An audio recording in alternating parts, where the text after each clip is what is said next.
with the Minister of Health warning of increased community transmission of the new Omicron variant. Nancy Okware opens our coverage tonight with that report.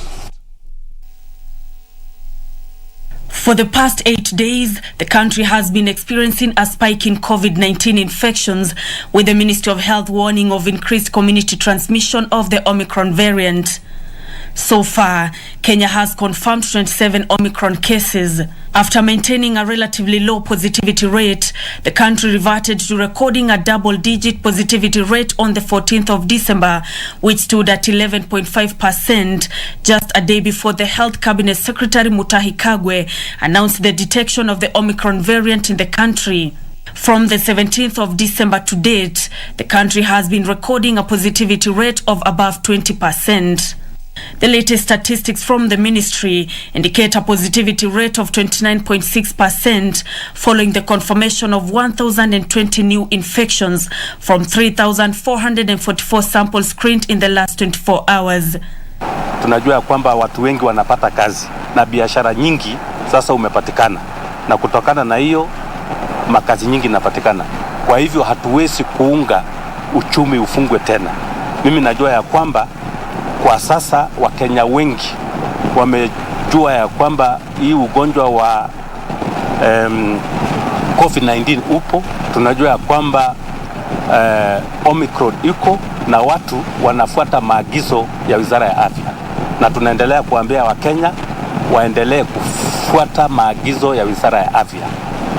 Since the onset of the pandemic, Kenya has recorded a total of 264,727 COVID-19 infections out of the over 2.9 million samples screened.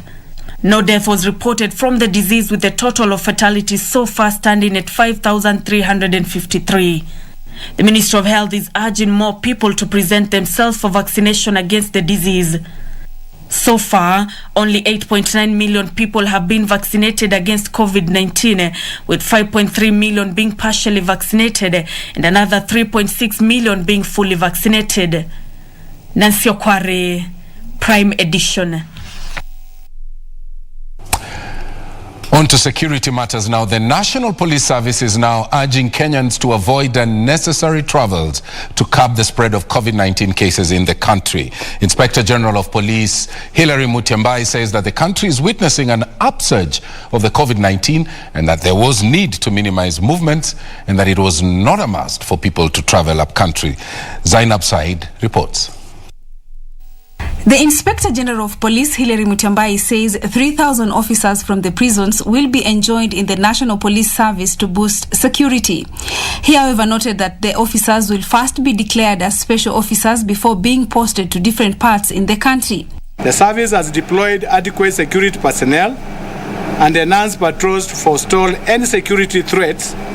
To this end, I appreciate the gesture by the Commissioner General Prison Service for augmenting our strength with an additional 3,000 prison officers. Assuring Kenyans of their security, Mutyambai, however, has reiterated that officers still on leave should report back to their workstations. To ensure the availability of adequate security personnel, I have directed that all police officers who are currently on leave to resume duty with immediate effect.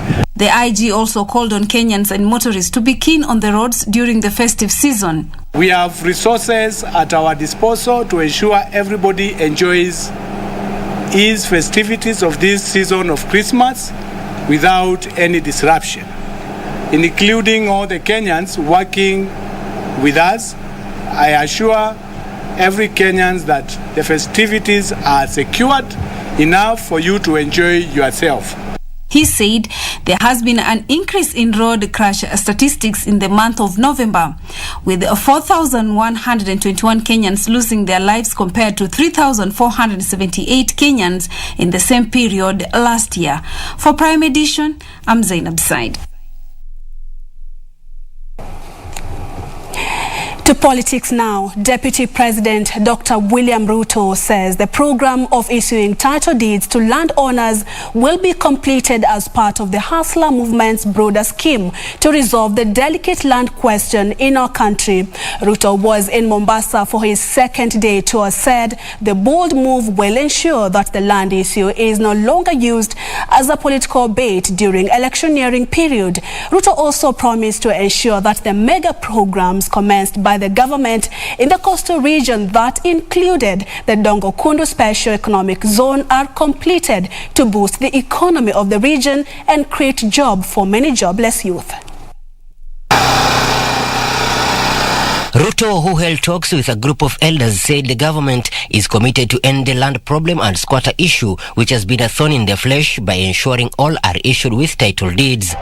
Tayari tumetoa hati miliki 400,000 kumaanisha ya kwamba we are committed to ending the squatter problem and the land question in Kenya, because we have started the journey to sort out and to give a permanent solution to matters of land. The Deputy President promising that the government is fast-tracking the power connection project to ensure all households within the coastal region are connected.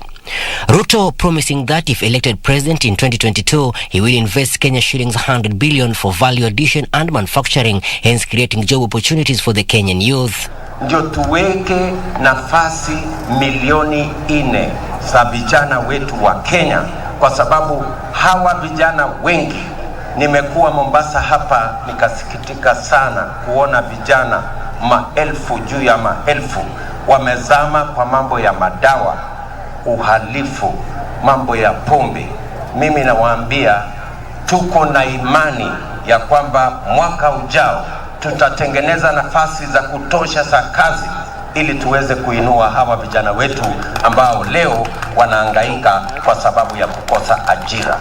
He has, however, refuted allegations by some coastal leaders that Standard Gauge Railway was built to kill Mombasa economy, saying it is a few individuals who have taken advantage of the railway for their selfish gains. Mimi nawaambia mwaka ujao inshallah tutahakikisha ya kwamba ile mpango kamili ya SGR ikiambatana na mradi wa Special Economic Zone ambayo tuko na ardhi karibu ekari 3,000 hapa Dongo Kundu itaanzishwa, ndio tuweke mpango kamili ya kuhakikisha kwamba mji wa Mombasa inarudi katika hali ilivyokuwa. For Prime Edition from Mombasa County, I'm Michael Mondiga. Now, operation in search of 2 people who were believed to have been buried under the rubble of the building that collapsed in Murang'a County has been called off after 2 missing plumbers resurfaced. Stephen Musembi and Benson Ndungu, who narrated how they managed to jump out of the building, said they decided to revisit the construction site today to find out whether their colleagues managed to escape the tragedy. Operations at the Sunstar Hotel in Murang'a came to a close Monday after 2 people who were believed to be under the rubble resurfaced. Stephen Musembi, who was the first to resurface, was taken to task to explain where he has been since the building he was working on collapsed. The moment tumetoka kwa hii nyumba step moja ya pili, ile nyumba imesimama ikapushiwa hivi na ikarudi. Mwenye alikuwa mbele yangu akaniuliza ni nini hiyo? Nikamwambia ni nyumba inaanguka. Yeye akatoroka. Mimi si kutoroka. So nilisimama tu hapo. So venye niliangalia nyuma hivi, niliona 5th floor ikishuka hadi hapo ikipita mahali karibu niko. Musembi, who has been staying alone at his rural home in Machakos, said he opted to revisit the construction site to find out whether his colleagues managed to escape. Tuseme ni muujiza. Juu kutoka hiyo kisanga ifanyike, sikuwa nataka kusikia mtu ananiuliza ati watu wako ni wangapi, sikuwa nataka kusikia hivyo. But nimeendelea nikirecover kidogo kidogo.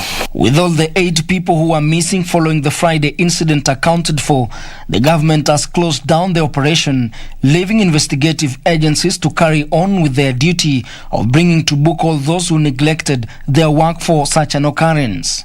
Pale tulipata watu 5 kama wameaga. Tukapata mtu mwingine jana mwenye alikuwa uhai na akapelekwa hospitali, alikuwa ameumia mkono. Alafu wakati tulikuwa tunamalizia 2 wakajitokesha kama wanatembea na miguu yao na tukadhibitisha.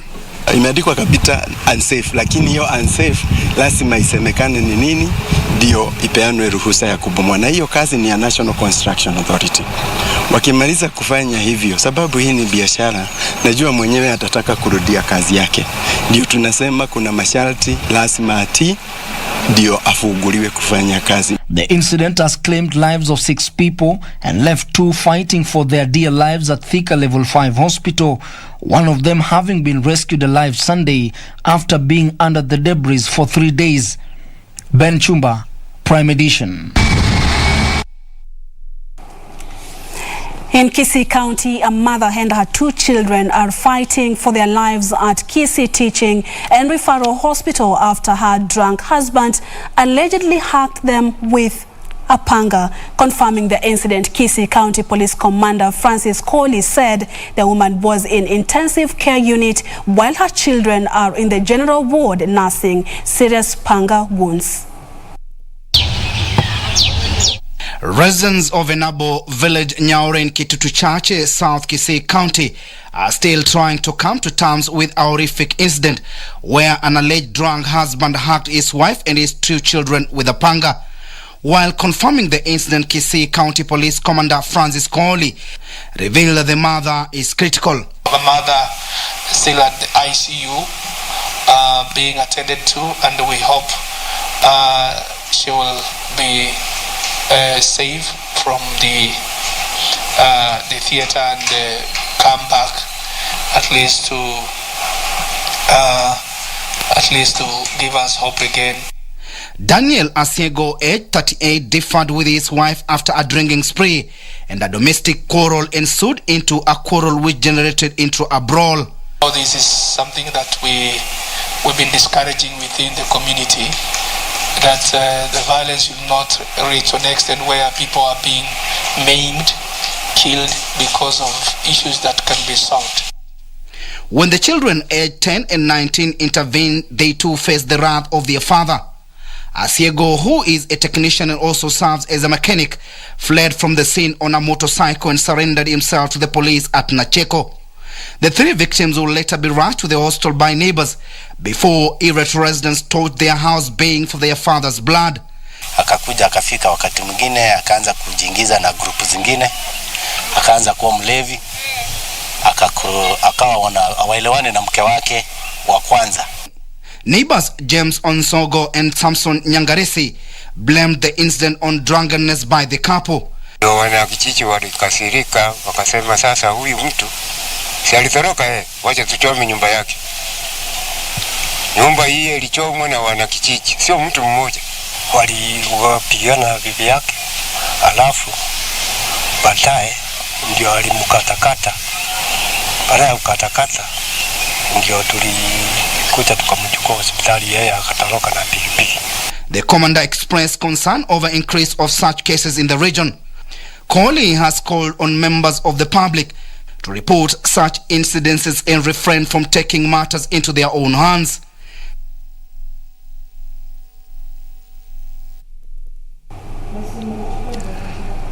Now, the Council of Governors has decried a 398 million shillings reduction in the proposed recurrent expenditure budget ceilings for the next financial year by the Commission on Revenue Collection. The Council accuses CRA of ignoring the uniqueness of different county governments, as well as the fact that new administration and MCAs will need induction after next year's general election in August. With the next financial year expected to begin in June next year, just 2 months to the general election, the Council of Governors met Monday to deliberate on the future of devolution pre- and post-election. The council decrying a 398 million shillings cut in the proposed recurrent expenditure budget ceilings for the next financial year by the Commission on Revenue Allocation. Indeed, certain counties have a larger land mass than others, and therefore the costs incurred in conducting of public participation and sensitization may differ from one county to another. With new administrations coming to the counties after the elections, the governors faulted CRA for imposing the ceilings, even without considering the induction costs for new MCAs. The county assemblies draft budget ceiling for the year 2022-2023 have not provided for induction costs of the new leadership coming in after the 2022 general elections. This is so despite the fact that induction is a key component of onboarding of the new county leadership to ensure that there is a seamless transition.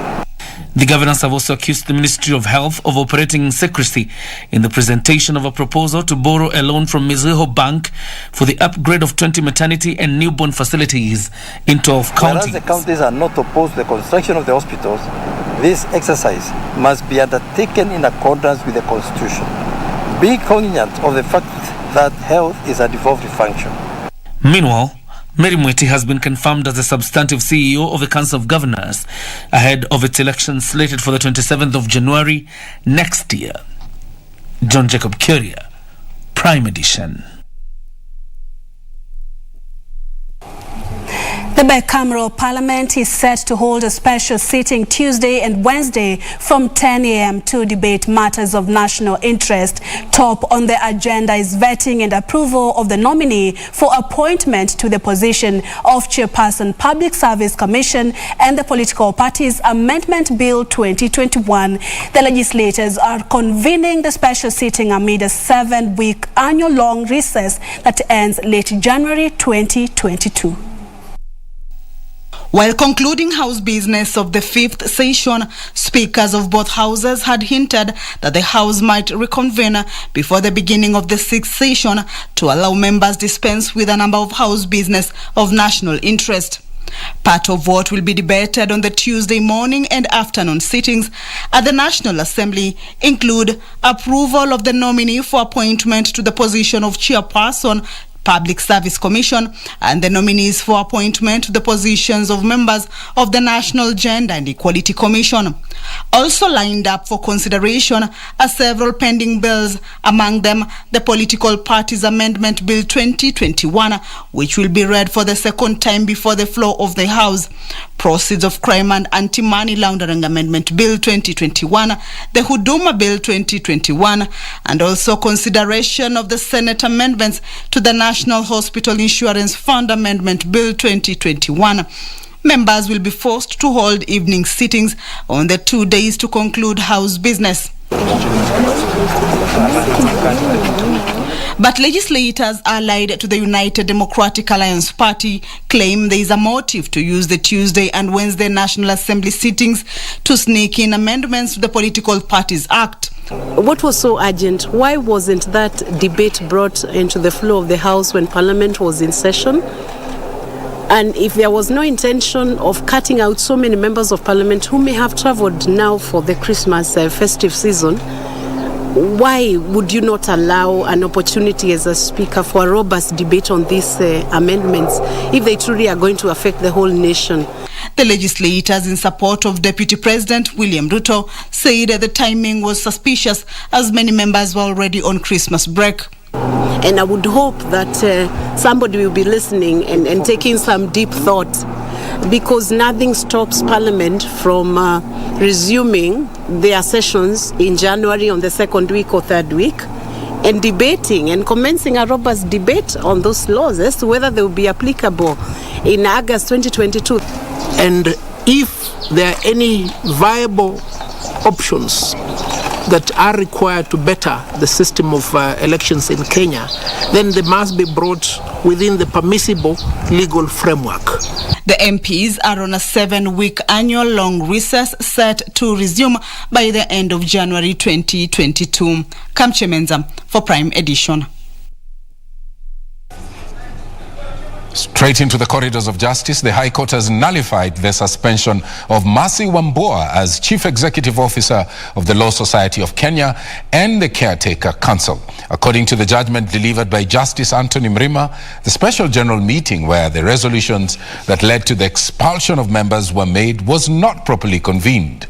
The court further ordered the LSK Legal Counsel to convene within the next 21 days. It is a blow to the Law Society of Kenya President Nelson Havi after the High Court nullified the Caretaker Council and reinstated Mboya as the Chief Executive Officer. The court directed Nelson Havi to be the spokesperson of LSK. Previously, the Law Society of Kenya had been marred by leadership wrangles, pitting Havi and the CEO Mboya, resulting to the emergence of two splinter groups. In a judgment delivered by Justice Anthony Mrima that termed the Caretaker Council as an illegal entity, it now means that all resolutions and decisions made by it are illegal and void. The Legal Council is to convene within 21 days, failure to which the chair's caucus shall take over the functions of the council. Yes. Meanwhile, police informant Peter Ngugi was put to task through a cross-examination by defense lawyers, including Katwa Kigen and Cliff Ombeta, among others. Ngugi testified to being part of the plan in his engagement with the accused police officers in the murder probe of slain lawyer Willy Kimani and his client. Yeah. Unajua kama unataka kusema tulichukua pesa ndio ukuongea. Sasa unajua inaendelea tu kujipaka matope. Unaendelea kujipaka kabisa. Sasa mimi nakuuliza swali fulani. Hukuuliza sio? Alikuwa hapa hivi. Na kijitetea sio uliona? Ulikuwa na hiyo nafasi ya kumuuliza. The hearing continues on Tuesday, the 21st. Finally, former Laikipia North Member of Parliament Matthew Lempurkal has been released on a cash bail of 100,000 Kenyan shillings pending an appeal.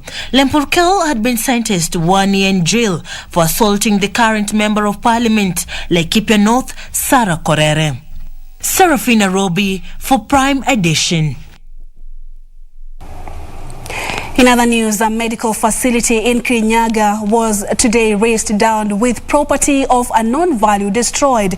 The cause of the fire that began after midday remains unknown. Kirinyaga Head of Fire Brigade John Kiama has made a call to residents to report cases of fire to them first, instead of calling the police to allow a faster response from the team. This story and more in our County News Roundup. The cause of the fire incident that began around 12:30 p.m. is yet to be established, but speculations indicate the fire could have been as a result of an electric fault. Luckily, no one was hurt in the fire. Residents, led by Philip Mwendo, lauded the fire brigade department for their swift response, noting that this helped to successfully put out the fire in a short period of time. Watu wao wanapigia fire brigade, kwa sababu wanapigia chief ama wanapigia police, wakati unawaita na wanaanza kutafuta watu wa fire brigade, lakini ungeita fire brigade haraka wangekuja. Students who are reported to have engaged in criminal activities while in school will not be readmitted to continue with their studies. The Principal Secretary in the State Department for Early Learning and Basic Education in the Ministry of Education said the ministry is determined to weed out bad characters from learning institutions. Never do we allow anybody, it doesn't matter how disgruntled you are, we don't allow anybody to destroy property. Meanwhile, CIA Deputy County Commissioner Enyok Nyarango is calling on contractors given the job to build competency-based curriculum classrooms for junior secondary learners to ensure a timely delivery of the project. Our aim is to ensure that no student is locked out of school because of space. So we hope that as we undertake this and the other similar projects that are on the way, the challenges we have been having in the density populated schools will come to an end and will be a thing of the past. Finally, trade unions of workers in the public service sector have warned that the continued privatization of public institutions will lower the quality of services rendered to consumers. In the private sector, we know that it is profit over anything else, and we cannot afford to have the lives of our people being traded over profit. We are saying no to that. It's not going to happen. We shall stand firm. Yusufar reporting for Prime Edition. Well, that story brings us to a fast break right here on KBC Prime. The season is here. Happy holidays, and of course enjoy carefully. The COVID-19 positivity rate is now at 29%. You know, stay safe, wash your hands, sanitize, put on the mask, socially distance. All the protocols still stand. I'll be standing in for Cynthia Nyamai. Coming up next is Business News. See you shortly.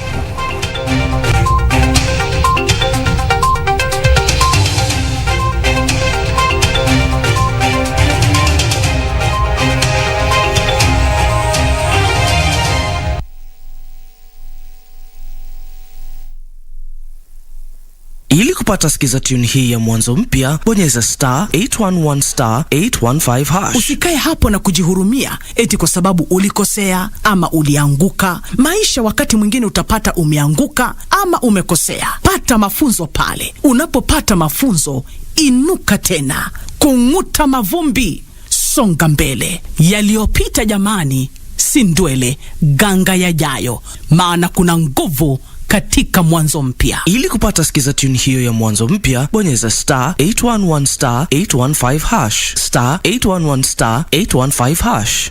My youth, my treasure. I will use it to positively build my country Kenya. Kenya all the way. Kujenga nchi ni wajibu wetu kama mayouth. Tujitokeze, tukae rada. This message is brought to you by the government of Kenya.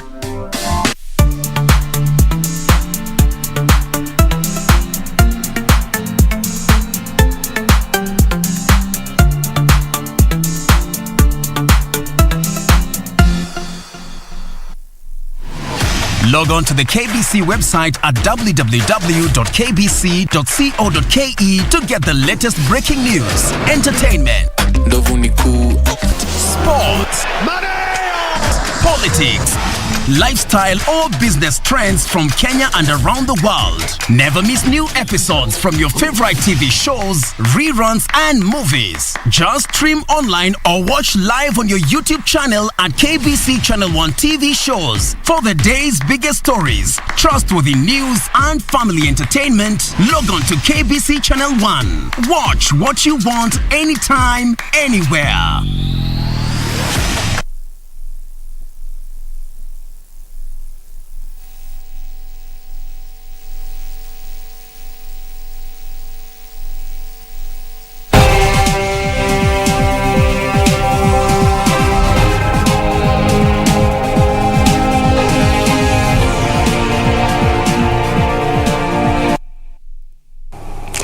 Now time for business news. I'm standing in for Cynthia Nyamai. Passengers from Kenya will not be able to travel to Dubai for the next 48 hours after a ban was imposed for all inbound and transit passenger flights from Kenya. The ban has been occasioned by a surge in COVID-19 cases locally. The new directive took effect Monday at 9:30 a.m. Kenyan time. However, the suspension does not affect cargo flights and passenger flights from Dubai to Nairobi. This comes as Kenya recorded one of the highest COVID-19 positivity rate at 29.6% following the confirmation of 1,020 infections out of 3,444 samples screened.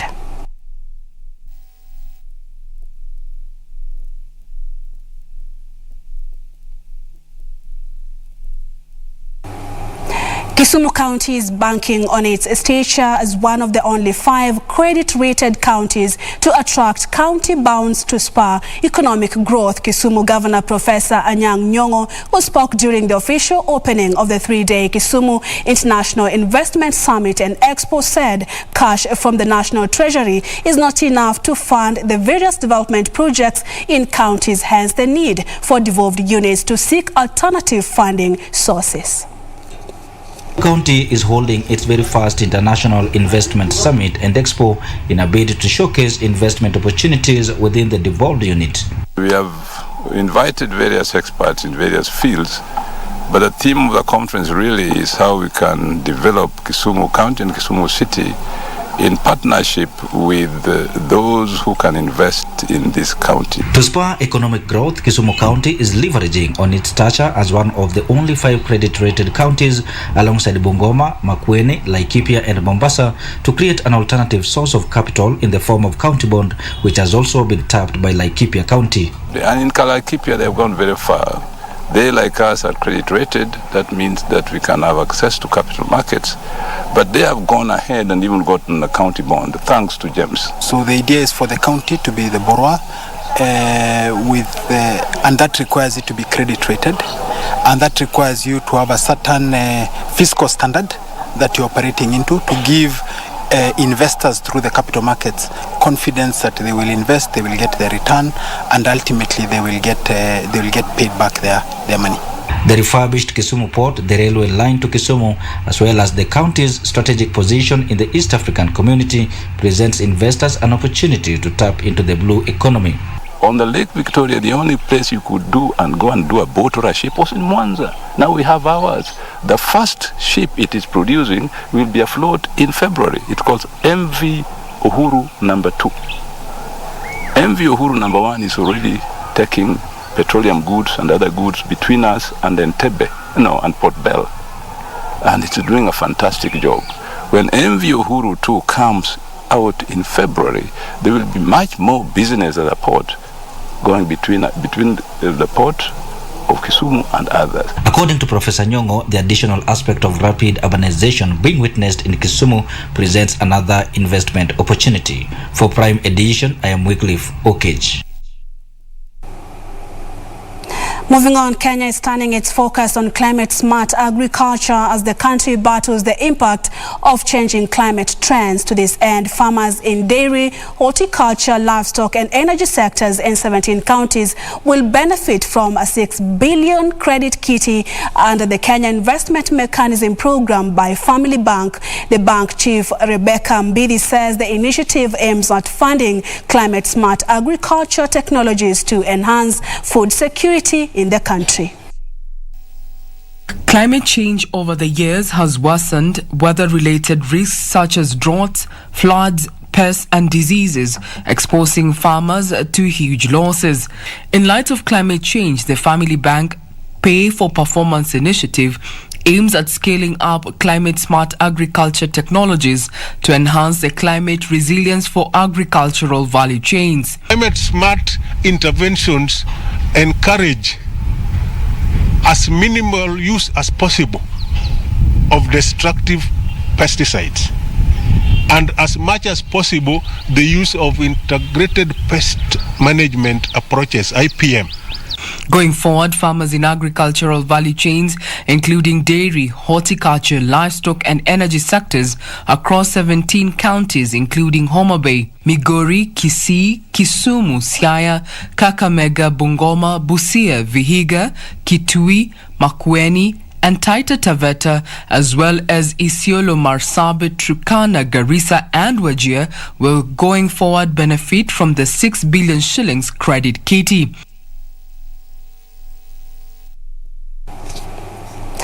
Elsewhere, Postal Corporation of Kenya are on strike protesting a 3-month delay in payment of their salaries, noting that the parastatals management has given them a deaf ear. The Communications Workers Union officials are now calling on the government to intervene to resolve their issues. Years of mismanagement and tech disruption have rendered the Postal Corporation of Kenya almost irrelevant as it struggles to keep its lights on and make enough to pay its bills. We are making it very clear today. We are not missing our word even halfway. What we are saying is very clear. We don't want Dan Kagwe anymore at the helm of the corporation. Due to delays in salary payment over the last 3 months, the workers claim that some of them are now sinking into depression. There are others who have died of depression. There are also others who have actually been hosted elsewhere. And we need the government to come out so clearly and sort this matter out. Management wanatuambia post iko na shida. Mimi nasema kama hili shirika liko na shida, Kagwe kwa nini na board members na management mpatie ili shirika serikali muambie tumeshindwa. The Communication Workers Union officials claim Posta has also not been remitting deductions made on worker salaries such as NHIF, pension and loans that has seen a number of them listed on CRBs. And time has come when we shall go to GPO na kukataza hawa hata kuingia kwa hiyo ofisi. I'm going to make it, and ndugu yangu, let that be on record that we have said the board of PCK is not giving direction and they must leave. They have no business earning allowances. The workers are calling for government intervention to address the funding and management challenges they claim the Postal Corporation of Kenya currently faces. The payers union is also remitted. At times, KRA attaches our accounts because the organization is not able to do that. So the organization is shambles. The management are not bothered about our lives. Right now, as we talk, there are members of staff whose houses have been locked. The Postal Corporation of Kenya was one of Kenya's most valuable assets, a commercial giant, and had footprints across the country. Ruth Wamboi for Prime Edition. On a separate matter, the government has called on those fishing along the Lake Victoria region to embrace modern methods of fish farming to boost production and address the shortage of fish. Fisheries Principal Secretary Dr. Francis Owino says the government is engaging farms involved in cage fish farming within the lake to transfer technology and skills to local farmers to scale up production. The Kenya Fisheries Service says production of fish from Lake Victoria has reduced from 200,000 metric tons in 2012 to 90,000 metric tons currently. This figure is set to drop further following an increase in the number of illegal fishing activities within the lake. To address this deficit, the government is engaging development partners who are in turn to empower local fishermen. We have discussed, and I think we will follow up the program.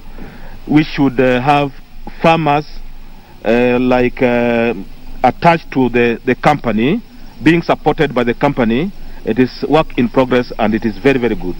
Delegates at a multi-agency stakeholders coordination and consultation meeting on the Lake Victoria Blue Economy held at the Mboya Labour College in Kisumu said the question of dwindling fish stocks in Lake Victoria was a big concern which required concerted efforts to save the once giant fish producer through development of various facilities. Landing sites, Luanda landing site is going to cost us 70 million. Sori landing site is going to cost us 70 million. I did indicate that we are doing these landing sites to completion. Investors have expressed interest in setting up a Nile Perch multiplication center in Kisumu to boost fish stocks in Lake Victoria. Have brought in substantial resources to develop the infrastructure, but we are also in negotiations specifically with the Victory Farms, which is in Sindo. So the beach landing sites along that area are going to be plugged into and also be supported by the Victory Farms. The state-of-the-art facility to be constructed at Kabonyo Kanyagwal area in Nyando sub-county shall also be a center of excellence in Nile perch production and its value chain. Alanauko, Prime Edition.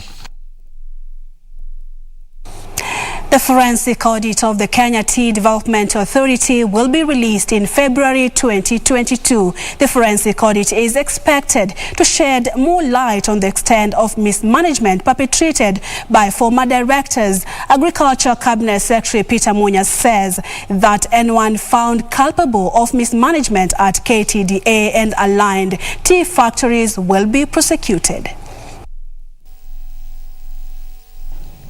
The forensic audit will cover tea factories, 9 subsidiaries and the Kenya Tea Development Agency holdings, covering a span of 5 years.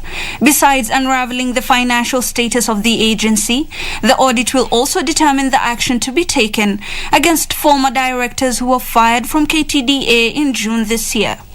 The ousted former directors have mounted a major legal pushback, seeking to annul their ousters. Agriculture Cabinet Secretary Peter Mboya says the reforms are aimed at protecting tea farmers and ensuring they reap the most from their yields.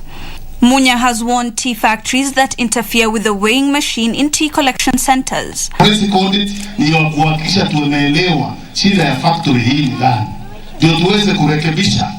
Mara ya mwisho mkulima endelee kupata nafuu. The government has embarked on random checks of weighing machines to ensure farmers are not ripped off by unscrupulous tea factories.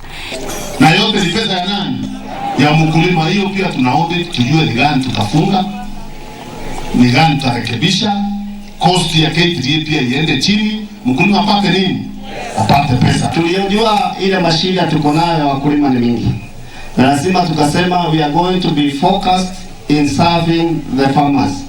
Na hiyo mambo yote tumefanya ni mambo ambayo mwelekeo yake ni kuhakikisha mkulima ameinuka. Tupigana na ufukara, tupigana na shida zile tuko nazo na tuweza kuinua jamii yetu. KTDA Holdings National Chairman David Ichoho promised farmers better returns next year, saying he is committed to seeing the cartels behind tea auctions are dealt with. Reporting for Prime Edition, my name is Ibak Said. And more Kenyans are embracing digital credit financing options in a bid to own expensive electronic consumer goods as opposed to a one-off lump sum cash payment. Some attribute this trend to convenience and flexibility, but latest pay-as-you-go data from Angaza indicates that the norm has been fueled by an increase in the number of people who are unable to pay upfront to a high-end products.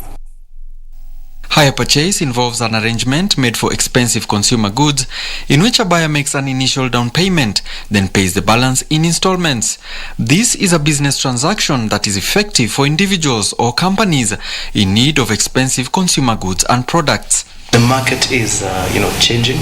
Demand is changing. Our consumer demand is changing, and we have seen more adoption of smartphones, TVs, laptops, refrigerators.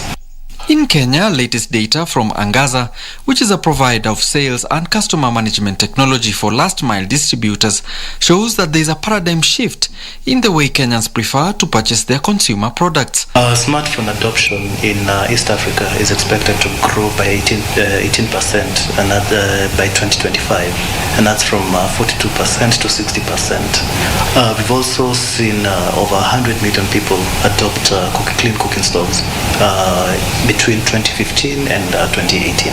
The model is also designed to support distribution businesses in selling products to reflect their consumers' unique needs. However, many still fail in honoring partial payments. Customers say hire purchase is ideal because it helps reduce the purchasing pressure. Alanauko, Prime Edition. Internationally, the Netherlands will go into a strict lockdown over the Christmas and New Year period to try and contain the highly contagious Omicron virus.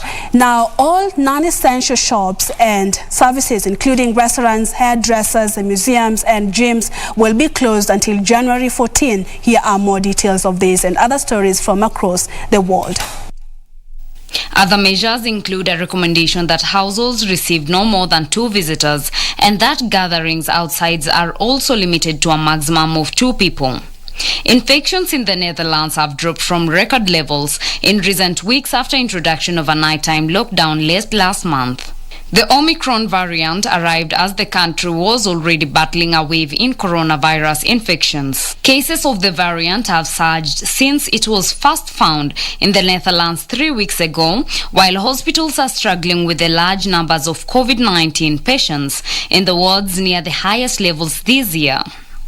Meanwhile, Toyota Motor Corporation said it will suspend production at 5 domestic factories in January due to supply chain issues, chip shortages, and the COVID-19 pandemic.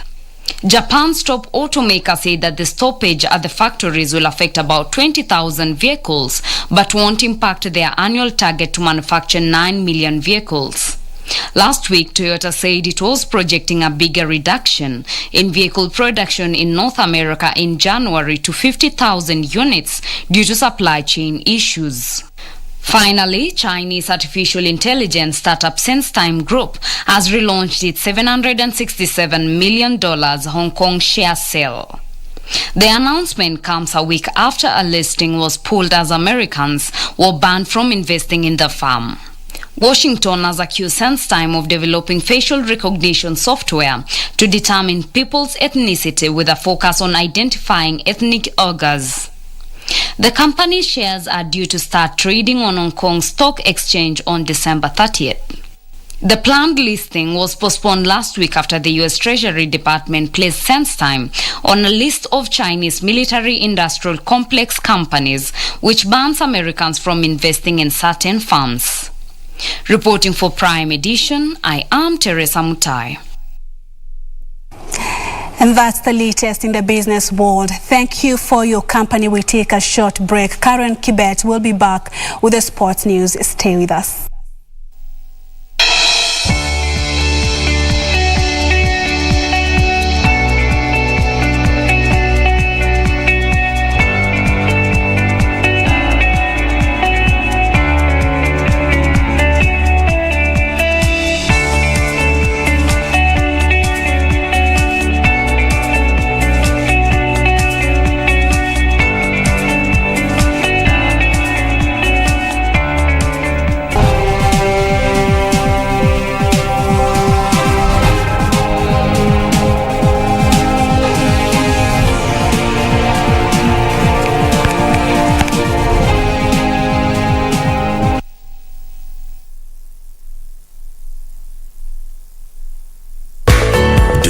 You could be seated there, not knowing you're the newest millionaire in town. Want to know how? There are billions of unclaimed financial assets held by the Unclaimed Financial Assets Authority in the form of security deposits, shares, long-forgotten bank savings, pension money, among others that are waiting for the rightful owners to claim them, and you might be one of them. Stop searching in the wrong places. Visit ufaa.go.ke or dial *361# and find out if there's any unclaimed cash and other financial assets in your name. Labda umeomoka na ujui. Unclaimed Financial Assets Authority. Receive, safeguard, reunite.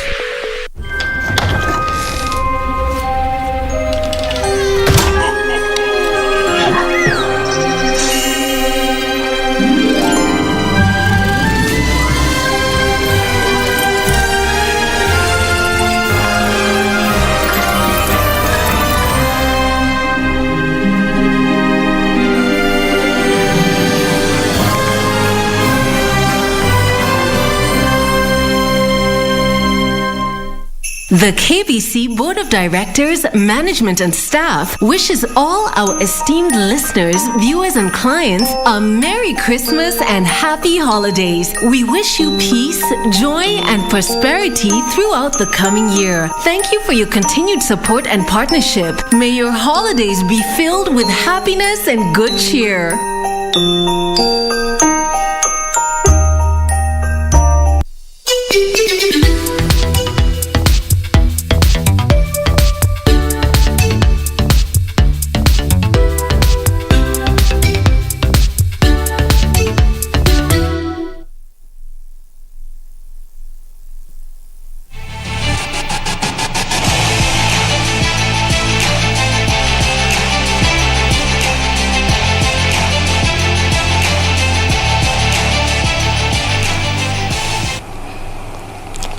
Welcome back. Thank you for keeping it KBC Prime Edition. My name is Karen Kibet. Let's now take a look at what's making headlines in the world of sports.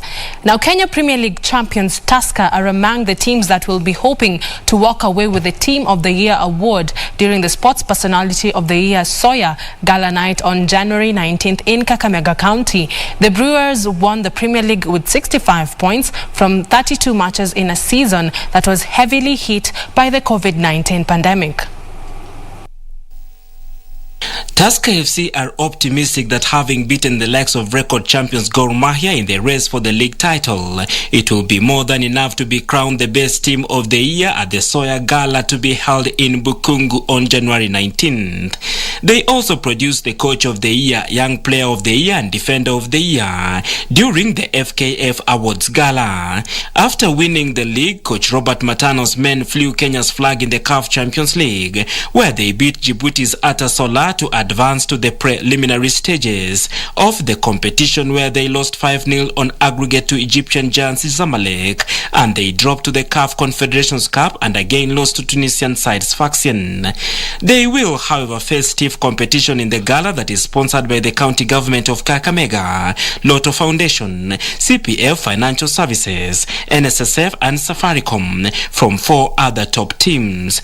Tusker will have to beat the likes of Shuja, the National Rugby Sevens team, 2 other rugby sides, KCB RFC and Kabras Sugar RFC, and Talanta Football Club. Thank you, Barkley, for that report. Moving on, Kenya retained the Mombasa Open Tong Ilmudu International Martial Arts Championship title for the 9th year in a row after bagging 128 medals, 39 gold, 33 silver and 56 bronze. Philippines and Democratic Republic of Congo finished 2nd and 3rd respectively. Kenya retained the Mombasa Open Tong Ilmudu International Martial Arts Championship title for the 9th year in a row. The tournament, which ended at Aga Khan Academy on Sunday night, saw Kenya national team Jasiri increase their points tally by 24 medals compared to last year's edition. Jasiri's main challengers, the Philippines, came second, bagging 45 medals, 19 gold, 19 silver and 7 bronze medals during the championship. During last year's event, the Philippines walked away with 27 medals, 13 gold, 11 silver and 3 bronze. DR Congo became the surprise package, finishing 3rd with 12 gold, 5 silver and 10 bronze medals. Zambia finished 4th with 2 gold, 2 silver and 5 bronze medals, while Ivory Coast completed the top 5 teams with 2 gold, 1 silver and 2 bronze medals. 16 nations took part in this year's championship. The National Olympic Committee of Kenya Deputy Secretary General Shoaib Vayani has been elected as the first Vice President of Africa Sports Shooting Federation. Elsewhere, Kenya National Sports Council Chairman Deritu Gikaria has urged sports federations to present their 2022 budgets early in order to enable early preparations for teams ahead of the new season. Gikaria, who is also the Kenya Handball Federation Secretary General, was recently elected as African President for the Commonwealth Games Council.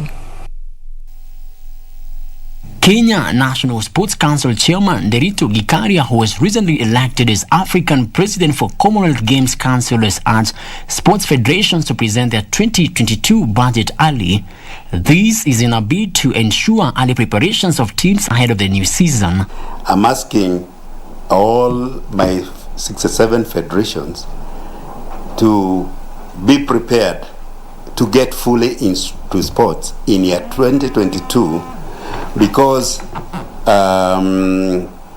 looking at the events that are ahead, the Commonwealth, the All Africa Games, the Olympics of 2024, we have to start preparing early. Without early preparations, we can't get anywhere. So I'm asking all the federations to be ready to work very hard in 2022. He further said that the council will work on increasing the number of teams representing the country in all African Games after Kenya was represented by 24 teams in the previous edition. Elsewhere, National Olympic Committee of Kenya Deputy Secretary General Shoaib Vayani has been elected as the first Vice President of Africa Sports Shooting Federation. Shoaib, who was a board member 10 years ago, before moving up to 4th Vice President for 8 years, garnered 16 out of 19 votes during the General Assembly that was held in Cairo, Egypt. Frederick Moki for Prime Edition. And finally, English Premier League clubs have chosen to fulfill their festive fixtures despite the ongoing disruption caused by the COVID-19 cases. The league's 20 clubs met today to discuss how they could deal with the challenges faced after 6 fixtures were postponed because of COVID-19 numbers over the weekend. In Sunday's Premier League fixtures, Chelsea named just 6 substitutes for their draw at Wolves, and Liverpool drew at Tottenham without a number of first team names. Since mid-September, Karim Benzema was another to disappoint, while Alvaro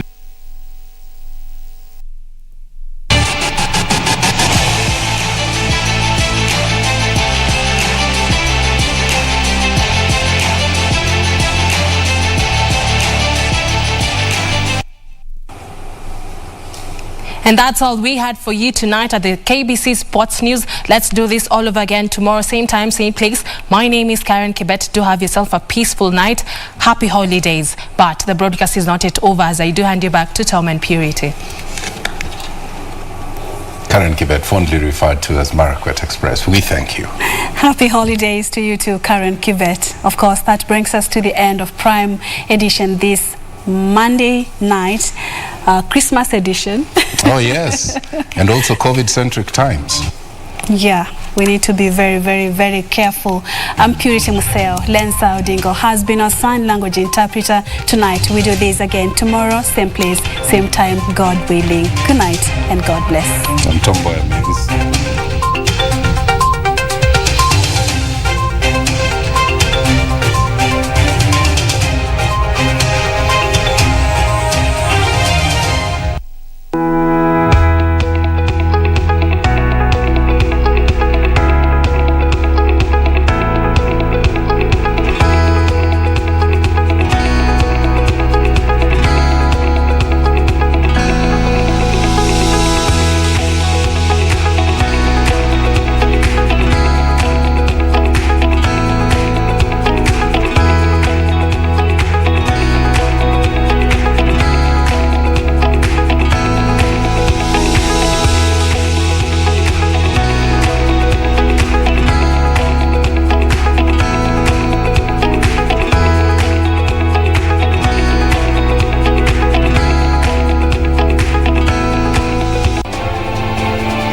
Ili kupata skiza tune hii ya usiogope kumaliza mwaka, bonyeza *811*758#. Hebu tafakari haya. Mpemba haogopi